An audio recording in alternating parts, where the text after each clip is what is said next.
রতন টাটারা একবারই জন্মায় ইতিহাস গড়তে। সরল জীবন, অসাধারণ মেধা আর অবিশ্বাস্য মানবিকতার মিশেল এই মানুষটি। তিনি শুধুমাত্র একজন ব্যবসায়ী নন, তিনি ভারতের প্রকৃত শিল্পপতি, তা নিঃসন্দেহে বলাই যায়। 1937 সালের 28শে ডিসেম্বর মুম্বাই শহরে জন্ম হয় মিস্টার রতন নাভাল টাটার। নাভাল টাটা ও সোনি টাটার বড় সন্তান তিনি। মাত্র 10 বছর বয়সে বাবা মায়ের বিচ্ছেদ তাকে আরও দৃঢ় করেছে। তাদের বিচ্ছেদের পর তার জীবনে রক্ষাকর্তা হিসেবে আসেন ঠাকুমা লেডি নওয়াজবাই টাটা। তিনি তাকে মাতৃস্নেহে বড় করে তুলেছিলেন। ছোটবেলা থেকে তিনি শিখেছিলেন সম্মান অর্জন করতে হয় নিজের কর্ম দিয়ে। পড়াশোনা করেছেন মুম্বাই ও সিমলার স্কুলে। এরপর মার্কিন যুক্তরাষ্ট্রের কর্নেল বিশ্ববিদ্যালয় আর্কিটেকচার এবং হার্ভার্ড বিশ্ববিদ্যালয়ে ম্যানেজমেন্টের ওপর পড়াশোনা করেন। পড়াশোনার পর 1962 সালে 25 বছর বয়সে তিনি যোগ দেন টাটা গ্রুপে। মাঝে যদিও কেটে গেছে অনেক কটা বছর। পড়াশোনা শেষের পর আমেরিকার একটি সংস্থাতে চাকরি করতেন মিস্টার টাটা। এরপর ঠাকুমা নওয়াজবাই টাটার অসুস্থতার কারণে তিনি দেশে ফিরে আসেন, আর তারপরে শুরু হয় টাটা গ্রুপের স্বর্ণযুগের সূচনা। জে.আর.ডি. টাটার কথায় তিনি যোগ দেন টাটা স্টিল সংস্থাতে। প্রচণ্ড গরমের মাঝে গলিত স্টিলের পাশে দাঁড়িয়ে শ্রমিকদের সঙ্গে কাঁধে কাঁধ মিলিয়ে কাজ করতেন রতন টাটা। তখনই তিনি নিজের চোখে দেখেছিলেন কর্মচারীদের কষ্ট কাকে বলে। অতি সম্ভ্রান্ত পরিবারে জন্মগ্রহণ করলেও তিনি সাধারণ মানুষের কষ্ট অনুভব করতেন। মানুষটি গ্রাম বাংলার মেয়েদের স্বার্থে টাটা ট্রাস্টের মাধ্যমে গুগলের সাথে যৌথ উদ্যোগে তৈরি করেন ইন্টারনেট সাথী প্রোগ্রাম। এর মাধ্যমে তিনি চেয়েছিলেন গ্রাম বাংলার নারীদের হাতে ইন্টারনেট পরিষেবা তুলে দেওয়া, অর্থনৈতিক স্বাধীনতার পথ তৈরি করা ইত্যাদি। সাধারণ মানুষের প্রতি কতটা সহৃদয় ছিলেন তা হয়তো ন্যানো গাড়ি তৈরির পেছনের গল্পটা শুনলে বোঝা যায়। একদিন এক বৃষ্টির রাতে তিনি মুম্বাইয়ের রাস্তায় গাড়ি করে ফিরছিলেন। তখন দেখেন একটি স্কুটারে বাবা মা ও 2 সন্তান কোনো রকমে যাচ্ছেন ঝুঁকি নিয়ে। আর ঠিক তখন তিনি সিদ্ধান্ত নিয়েছিলেন এমন কোনো গাড়ি তৈরি করবেন যা সাধারণ মানুষের সাধ্যের মধ্যে হয়। সেখান থেকেই পরিকল্পনা ন্যানো গাড়ির। মাত্র 1 লক্ষ টাকায় টাটার নতুন গাড়ি আসছে বাজারে। এই খবরটি যেন একটা উত্তেজনা সৃষ্টি করল গোটা দেশ জুড়ে। এরপর 2006 সালে পশ্চিমবঙ্গের তৎকালীন মুখ্যমন্ত্রী বুদ্ধদেব ভট্টাচার্যর আশ্বাসে রতন টাটা 1000 কোটি টাকা সাথে করে বাংলার বুকে এক স্বপ্ন নিয়ে এসেছিলেন। 997 একর জমিতে সিঙ্গুরে টাটার নতুন কারখানা হওয়ার কথা ছিল, কিন্তু দীর্ঘ 28 মাস আইনি লড়াই এবং অপমানিত হওয়ার পর অবশেষে 2008 সালে গুজরাটে পাড়ি দেন তিনি। তবে বাংলা ছাড়ার আগে তিনি পশ্চিমবঙ্গের মানুষদের একটি খোলা চিঠি লিখেছিলেন। সেই চিঠিতে লেখা ছিল, পশ্চিমবঙ্গের জনগণ, বিশেষ করে তরুণ নাগরিকদের উচিত তারা ভবিষ্যৎ পশ্চিমবঙ্গকে কিভাবে দেখতে চায় সেই বিষয়ে চিন্তাভাবনা প্রকাশ করা। তারা কি আদৌ এই বাংলাকে একটা শিল্প, ব্যবসা এবং আধুনিক প্রযুক্তি সমৃদ্ধ বাংলা হিসাবে দেখতে চায়, নাকি তারা চায় রাজ্যটা রাজনৈতিক হিংসা, প্রতিবাদ, প্রতিরোধে গড়ে উঠুক? সেই দিন সেই গরিব অসহায়দের রক্ষাকর্তা তার নিজের স্বপ্ন ছারখার হওয়ার কথাও লিখেছিলেন চিঠিতে, আর যার ফল ও আফসোস আমরা আজও অনুভব করছি প্রতিটা মুহূর্তে। ক্যান্সার পেশেন্টদের চিকিৎসার জন্য তিনি বিভিন্ন ক্যান্সার হাসপাতাল তৈরি করেছেন। সেখানে রয়েছে ডরমিটরি, অর্থাৎ একসাথে অনেক মানুষ থাকার ব্যবস্থা। তিনি জানতেন গ্রাম থেকে চিকিৎসার জন্য পরিবারের অনেক মানুষই আসেন সাথে করে। তাদের পক্ষে আলাদা ঘর ভাড়া নিয়ে থাকা সম্ভব নয়। এই জন্যই তিনি হাসপাতাল ক্যাম্পাসে ব্যবস্থা করেন এই ডরমিটরির। মানুষটি সম্পর্কে যত বলা হবে তত হয়তো শব্দ কম পড়বে। তবে শুধু দূর থেকে সাধারণ মানুষের পাশে তিনি থেকেছেন তা নয়। 26শে নভেম্বর 2008 সাল, সেই ভয়ঙ্কর মুম্বাই হামলার পর টানা 3 দিন তাজ হোটেলের সামনে দাঁড়িয়েছিলেন তিনি। সমস্ত কর্মচারীদের আর্থিক, শারীরিক সমগ্র সহায়তা তিনি করেছিলেন।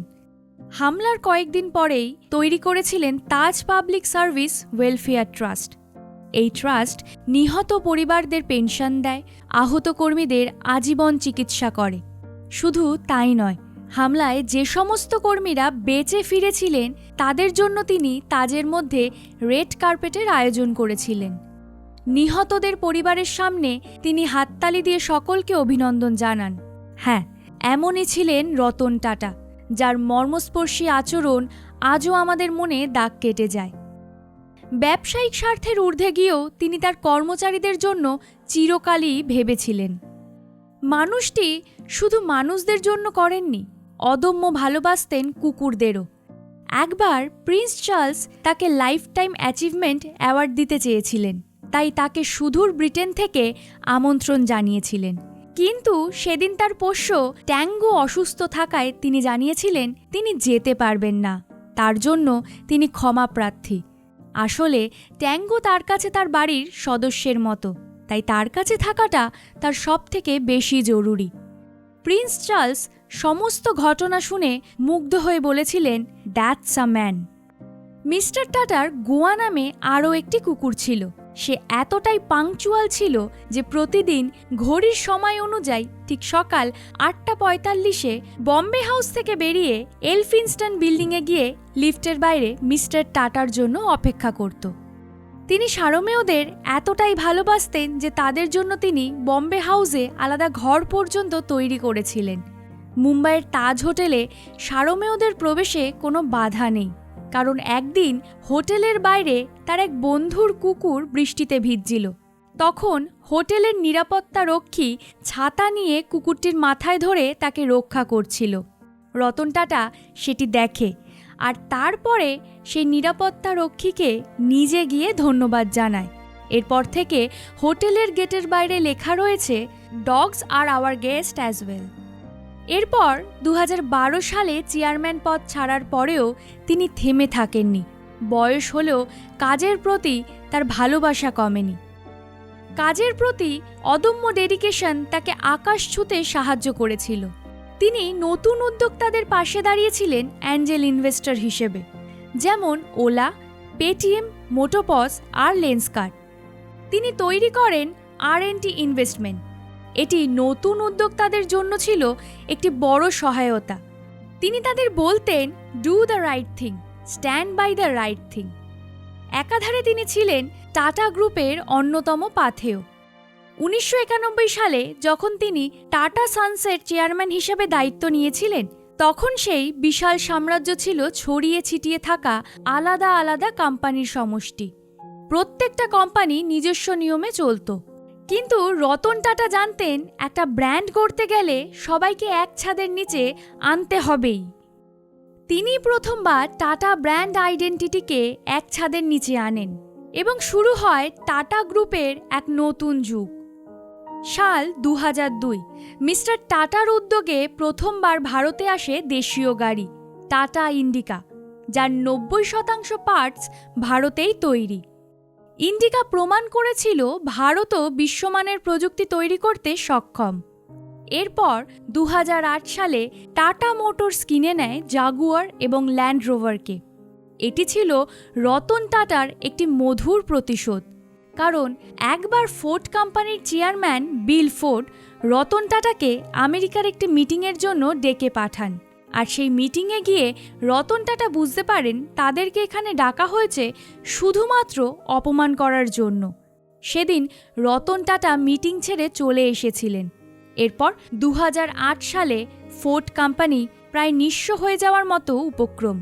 তখন ফোর্ড কোম্পানির কাছে একটি মেল যায়, যেখানে স্পষ্ট বলা হয় যে টাটা মোটরস ফোর্ড কোম্পানির জাগুয়ার আর ল্যান্ড রোভারকে কেনার জন্য তৈরি। আর তারপর প্রায় 100 কোটি টাকা দিয়ে জাগুয়ার ও ল্যান্ড রোভারকে কিনে নেয় টাটা মোটরস।